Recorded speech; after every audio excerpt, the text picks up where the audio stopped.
Hey, what is up, mortals? It is AC here, and before we get into today's video, there's something I'd like to say. I'd like to let you all know that we have a merch store. Some of the items in it are only available for a limited amount of time, so if you're interested, go into the description and check it out. Each purchase helps us make more content. Now, with that out of the way, let's get into the video. The unfiltered sunlight shined in through the room's open windows, lighting up the shadows that clung desperately to the room's corners, but leaving the moon that hung in the air otherwise unbothered. Midoriya sat with his scarred hands resting idly in his lap. Across from him, Aizawa sat with the majority of the class all gathered around the two of them in silence. The green-haired hero looked up to meet Aizawa's hard gaze with his own, emerald hues meeting ebony as, just for a second, the two stared at one another in perfect silence before Midoriya chose that moment to speak. "We can't just keep sitting around here and waiting. Someone's gotta do something to get Bakugo back," he would explain. "We will. We just have to figure out what. Reports have already started coming in, stating Shigaraki is all for one. He's extremely dangerous, and there's always a chance he could take your quirk, Midoriya," he said, looking at the young boy.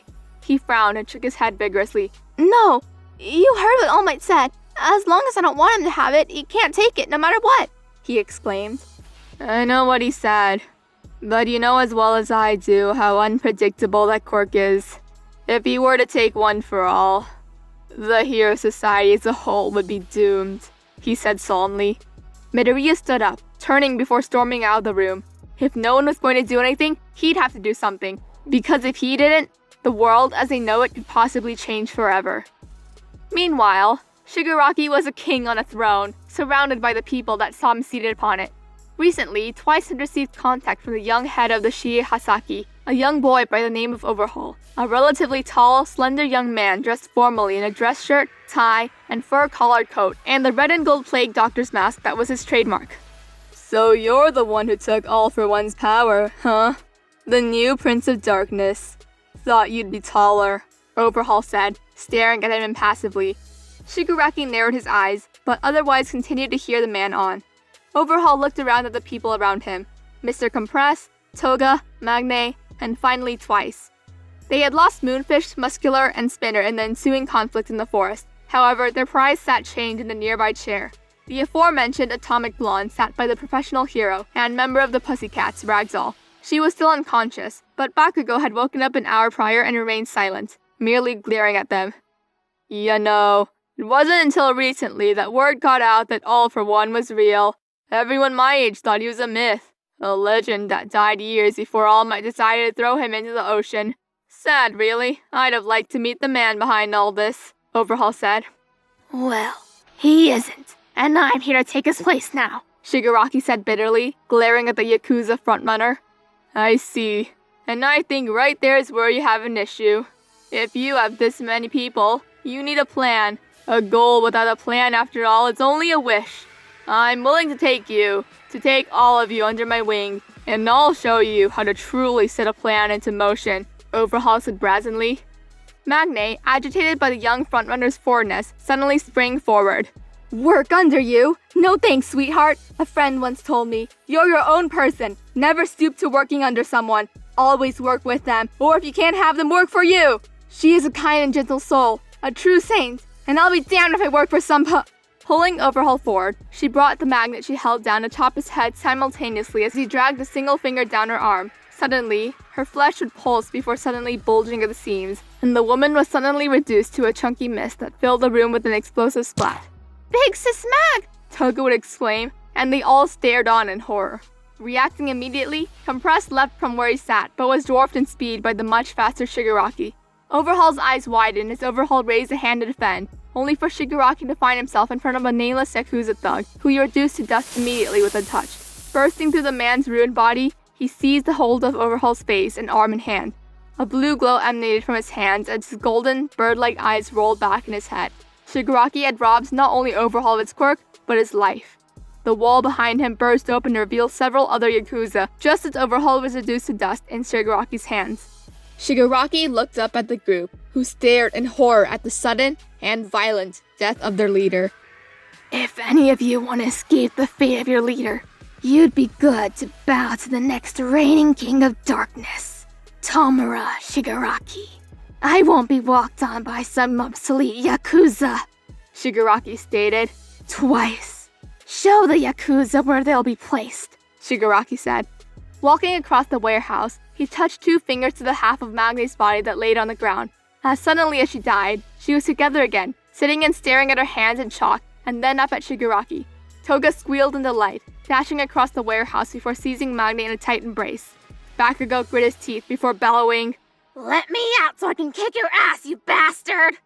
A sly smile crossed Shigaraki's lips. Slowly he walked past Toga, sobbing against Magne's shoulder. Approaching the steaming Bakugo, who bit and struggled against his restraints, by now Ragdoll had begun to stir, catching Shigaraki's attention for the moment despite Bakugo's screaming.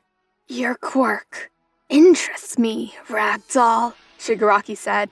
The woman's eyes fluttered slightly, opening to about halfway up before Shigaraki suddenly seized her by the face. Tears ran in thick streams down her face as the same eerie blue glow emanated from his hand and, just like Overhaul, her quirk was no more. Her eyes widened before, suddenly, her face would dim and darken to a shade of gray in his palm, cracks splintering the surface of her face into several pieces before her body crumbled away to dust in his hand. "You're more useful to me alive than you know, Katsuki. I can finally kill that pesky brat that got me put away, and all for one killed," Shigaraki stated. Before we get back into the story, I would like to say that we've got a second channel called Anime Deep Dive. Anime Deep Dive is a channel based on a variety of anime lore. If you're interested in content like this, make sure you check out the icon on the top right corner, or check the description below for a link to the channel. Now, with that out of the way, let's get back into the story. Midoriya had been in the process of pulling on his green hero suit when All Might appeared in his shriveled, emaciated form in the doorway, staring at the young, messy green-haired boy with sadness ruminating in his eyes. "If I had known that One for All would have led to this, I would have never gone there in the first place," he said, guilt evident in his tone. "It's not your fault, All Might. You did what you thought was right, and I have One for All now, so it's up to me to beat Shigaraki," Deku said. "I've got to make this right, Midoriya. If not, he'll kill you and the rest of the world, and I can't have that weight on my shoulders," All Might said, frowning. "All Might, wait!" Midoriya called. By then, All Might had turned and walked away, leaving Midoriya in his wake as he quickly exited the dorms before vanishing. Like a puppy running after its master, Midoriya ran after All Might. As he ran, he noticed how the tall towers and skyscrapers of Mustafu quickly turned into smaller, older, dilapidated houses. Still with no sight of All Might, he broke off to the side and ran in between a series of houses that bordered a warehouse that sat still directly in the center of the district. He thought he saw the blonde ends of All Might's hair as he entered a door. Running after him, he was only met with an old door. Confused, the young hero wandered around the warehouse before climbing up and taking a seat on the brick wall that stood tall at the side of the warehouse. Peering in through the windows, he barely registered the image of All Might as he entered the building. He looked like he was talking to someone, and who was that someone? Midoriya squinted his eyes and leaned forward. Then he paused, cold. It was Shigaraki.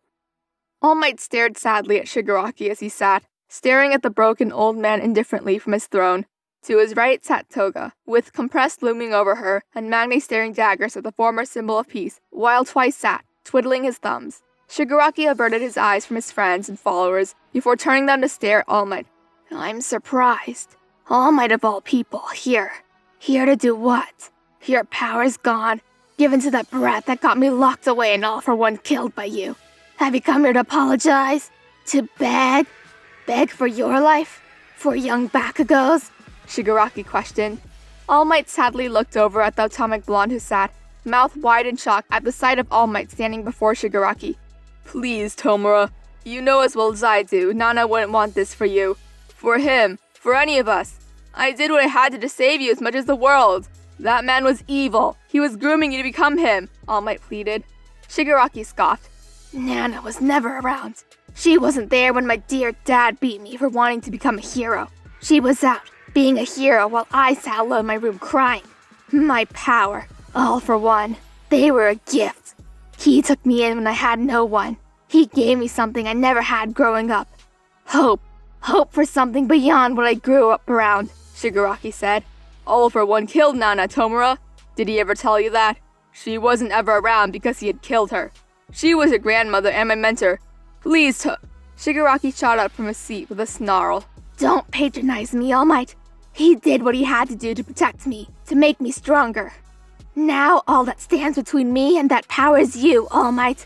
And that brat with your annoying power, Shigaraki said.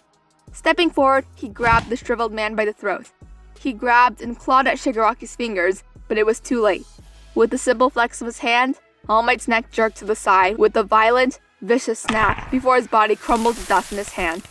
By then, Midoriya was sobbing openly, thick, snotty tears running down his cheeks as he had watched his friend, mentor, and father figure crumble to dust before his eyes. He screamed, screamed, screamed, and screamed some more. Lightning crawled up his skin before, in a single push of his fist, a violent gust of air pressure reduced the warehouse to splinters. Standing amongst the rubble stood the League of Villains and their leader.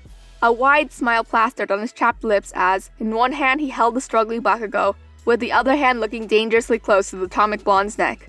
You took my master away from me. I only thought it fair to take that and a little more from you, Midoriya, Shigaraki said. Extending his hand, much to Midoriya's horror, he watched in silence with tears streaming down his face as he enclosed Bakugo's face in his palm, all 5 fingers touching down before... Suddenly, he erupted in a violent explosion that sent Shigaraki flying and left Bakugo standing there. Don't touch me, you freak! Bakugo shouted. Kacchan! Midoriya yelled. He came sprinting to Bakugo's side just as Shigaraki stood up from the rubble, glaring daggers at the both of them. You'll never hurt Kacchan, as long as I live, Midoriya yelled. We'll see about that, little brother. Thank you all for watching the video to the end. Now, there are a few more things that I'd like to go over before the video ends. On behalf of We the Celestials, I'd like to thank the writer for this video, as well as the editor for this video. Their details will be in the description. If you're a voice actor, editor, or writer, or you're interested in becoming one of those, go to the Discord that is in the description of this video and hit up the head of one of those areas. We're always looking for members to join us. That's it from us for today's video. So thank you all for watching, and don't forget to hit that subscribe button if you're interested, and hit that like button if you liked the video. Until next time, peace out, mortals. Have an amazing day.